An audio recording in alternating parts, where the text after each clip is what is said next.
بسم الله الرحمن الرحيم. بداية نبارك للفريقين، فريق الشعلة وفريق العاشر بوصولهم المباراة النهائية وتمثيل الولاية على مستوى المحافظة. نتمنى من الجميع حظ، نتمنى منهم التوفيق إن شاء الله.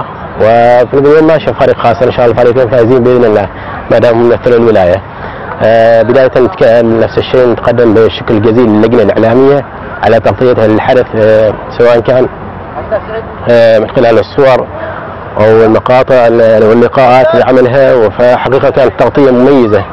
كذلك نستنتهز الفرصة ونقدم شكر جزيل لحكام الدورة وعلى رأسهم رئيس اللجنة الحكام الأستاذ سعيد العوفي الذي بذل جهد كبير حقيقة، وكان من ثمار نجاح هذه المسابقة.